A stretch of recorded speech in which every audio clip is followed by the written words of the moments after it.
स्वागत है आप सभी का नालंदा यूनिवर्स 77 पर। कैसे हैं आप सब। आज हम बात करने वाले हैं मिडाइवल हिस्ट्री यानी कि मध्यकालीन भारत के बारे में बात करेंगे। और आप हमारे यूट्यूब चैनल पर जाकर एंशिएंट हिस्ट्री यानी कि प्राचीन इतिहास, मॉडर्न हिस्ट्री, आधुनिक भारत, इंडियन पॉलिटी यानी भारतीय राज्य व्यवस्था, भारतीय संविधान से संबंधित एमसीक्यू जाइए देखिए। और दोस्तों जो ये एमसीक्यू लाया जाता है आप सभी के लिए भी एनसीईआरटी तमाम सारे बुक को मिलाकर वीडियोज़ बनाए जाते हैं। तो वीडियोज़ सभी के लिए इंपॉर्टेंट है और हर एग्जाम के लिए इंपॉर्टेंट है। तो जाइए देखिए, अपने दोस्तों के साथ वीडियोज़ जरूर शेयर करिएगा। चलिए शुरू करते हैं आज का वीडियो बिना ज़्यादा टाइम वेस्ट किए। प्रश्न नंबर 36 से आप सभी के सामने, निम्नलिखित में से किस स्थान पर नादिर शाह ने चढ़ाई नहीं की थी। यहाँ नहीं का इस्तेमाल किया गया, तो ध्यान देना। ऐसे सवालों पे आपको बहुत ध्यान देना पड़ता है। तो प्रश्न नंबर 36 का सही उत्तर होगा डी यानी कि कन्नौज। यानी कि क्या समझ में आया आपको। कन्नौज में नादिर शाह ने चढ़ाई नहीं की थी, इसका मतलब लाहौर, करनाल और दिल्ली में इन्होंने चढ़ाई की थी। प्रश्न नंबर 37 है कि किसने ऐसे बाग बगीचे जिसमें बहता पानी हो के निर्माण की परंपरा शुरुआत की थी। तो प्रश्न नंबर 37 का सही उत्तर होगा ए यानी कि बाबर ने। प्रश्न नंबर 38 है निम्नलिखित में से कौन सी आत्मकथा है। यहाँ पर 4 नाम है, तो बताना है आत्मकथा कौन सा उसमें से।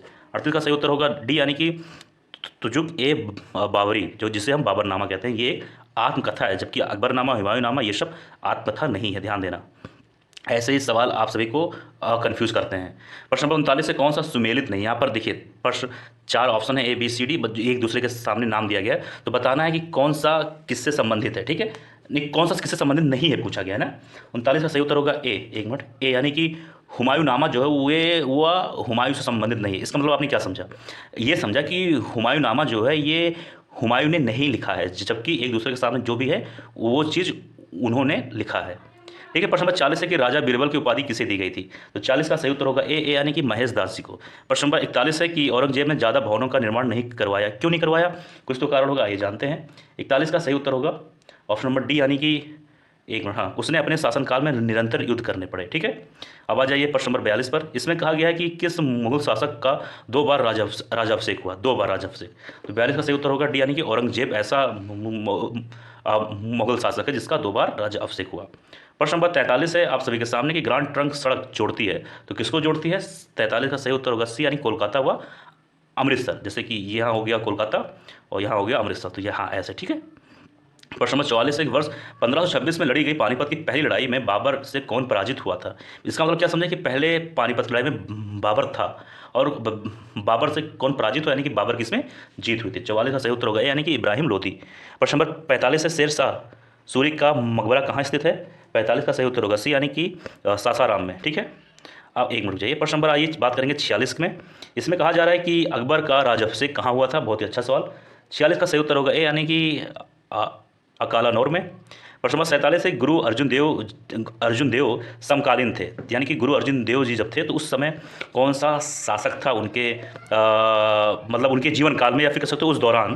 तो 47 का सही उत्तर होगा, तो प्रश्न नंबर 47 का सही उत्तर होगा ऑप्शन नंबर बी यानी कि जहांगीर। 48 है कि किस राजपूत वंश ने अकबर के सामने समर्पण नहीं किया। तो प्रश्न नंबर 48 का सही उत्तर होगा ए यानी कि सिसोदिया वंश। और ठीक है, तो सिसोदिया वंश जो है उसी में महाराणा प्रताप जी का जन्म हुआ था। ठीक है, अब आइए आगे बात करेंगे प्रश्न नंबर 49 में। इसमें बात किया जा रहा है कि किस मुगल शासक को आलमगीर कहा जाता था। 49 का सही उत्तर होगा डी यानी कि औरंगजेब। आगे बढ़ते हैं प्रश्न, एक मिनट, प्रश्न नंबर 50 पे आ जाइए, एक मिनट जाइए। प्रश्न नंबर 50 से आप सभी के सामने कि सम्राट अकबर द्वारा किसको जरी कलम की उपाधि से अलंकृत किया गया था। मतलब अकबर ने किसको जरी कलम उपाधि दिया। 50 का सही उत्तर होगा यानी मोहम्मद हुसैन को। 51 में बाबर ने पहली बार पश्चिम से कहाँ होकर भारत में प्रवेश किया। तो 51 का सही उत्तर होगा सी यानी कि पंजाब। 52 में हल्दी घाटी का युद्ध कब लड़ा गया। तो 52 का सही उत्तर होगा बी यानी कि 1576 ईस्वी में। अब आइए बात करेंगे प्रश्न नंबर 53 के बारे में।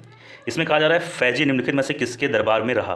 तो प्रश्न नंबर 53 का सही उत्तर होगा डी यानी कि अकबर के दरबार में रहा। कौन रहा, फैजी। प्रश्न नंबर 54 है कि किसके समय में मलिक मोहम्मद जायसी ने पद्मावत की रचना की। बहुत ही अच्छा सवाल है, इसके बारे में एक मूवी भी आ चुकी थी 2017 में। प्रश्न नंबर 54 का सही उत्तर होगा ऑप्शन नंबर बी यानी कि शेरशाह।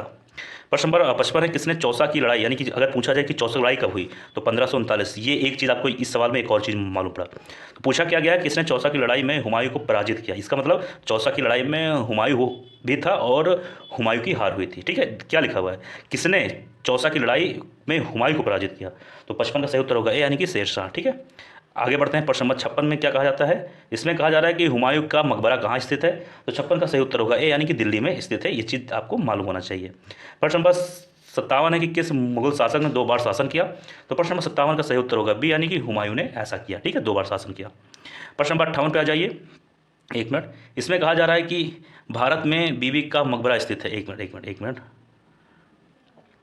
तो प्रश्न नंबर 58 का सही उत्तर होगा सी, यानी कि औरंगाबाद में।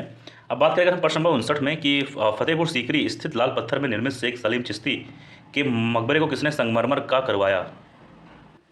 तो प्रश्न नंबर 59 का सही उत्तर होगा बी, यानी कि जहांगीर। भाई आगे बढ़ते हैं प्रश्न नंबर 60 की तरफ। एक मिनट जाइए, इसको थोड़ा और छोटा कर लिया जाए। एक मिनट, तो ज़्यादा ही छोटा हो गया, चलिए कोई बात नहीं, दिख रहा है। प्रश्न नंबर 60 है कि किस मुगल शासक को पहले आगरा में दफनाया गया, बाद में उसकी एक अफगान विधवा सो को काबुल ले गई और वहाँ एक बाग में दफनाया। 60 का सही उत्तर होगा ए, यानी कि बाबर। प्रश्न नंबर 61 है किस मुगल शासक को उपवनों उद्यानों में अत्यंत अभिरुचि के कारण उपवनों का राजकुमार, ध्यान देना, और मालियों का मुकुट कहा गया। 61 का सही उत्तर होगा ऑप्शन नंबर ए, यानी कि बाबर को। प्रश्न नंबर 62 है कौन सा पहला मुगल शासक, यहाँ पे क्या इस्तेमाल किया गया सर, पहला मुगल शासक था जिसने कुषाण साम्राज्य के पतन के बाद भारतीय साम्राज्य में काबुल व गांधार को शामिल किया। तो 62 का सही उत्तर होगा ए, यानी कि बाबर, ध्यान देना। आगे बढ़ते हैं प्रश्न नंबर 63 में क्या कहा जा रहा है, इसमें कि किस युद्ध को जीतने के बाद शेरशाह ने दिल्ली में अफगान सत्ता की स्थापना की। तो प्रश्न नंबर 63 का सही उत्तर होगा ए, यानी कि अबलगनाम का युद्ध। ठीक है, कौन सा युद्ध था, अबलगनाम का युद्ध। अब आइए बात करेंगे प्रश्न नंबर 64 के बारे में। इसमें कहा जा रहा है कि निम्नलिखित भारतीय शासकों में से अकबर के समकालीन कौन था। तो 64 का सही उत्तर होगा ए, यानी कि रानी दुर्गावती। 65 है कि शाहजहां ने निम्नलिखित में से किस शहर में मोती मस्जिद बनवाई। तो मोती मस्जिद किसने बनवाया, शाहजहां ने, और कहाँ बनवाई ये आपको बताना है। 65 का सही उत्तर होगा सी, यानी कि आगरा में। प्रश्न नंबर 66 है कि किस मुगल बादशाह ने अजजिया नामक कर पुनः लगाया। तो प्रश्न नंबर 66 का जो सही उत्तर होगा वो है आपका सी, यानी कि औरंगजेब। ठीक है, अब आइए आगे बात करेंगे प्रश्न नंबर 67 के बारे में। इसमें कहा जा रहा है कि अकबर के शासनकाल में अमल गुजार नामक अधिकारी का कार्य क्या था। तो अमल गुजार नामक अधिकारी जो होते थे उनका काम क्या होता था। 67 का सही उत्तर होगा बी, यानी कि भूमि राजस्व का मूल्यांकन और संग्रह करना। भूमि राजस्व का मूल्यांकन मतलब जो भी भूमि है, मतलब उस समय के शासक के दौरान उसको देखना कि क्या चीज़ें, मतलब भूमि से संबंधित चीज़ें थी उनका, और भूमि से कर वर सब कुछ वही देखते थे। 68 है कि शिवाजी ने मुगलों को किस संधि के द्वारा किलों को हस्तांतरित किया।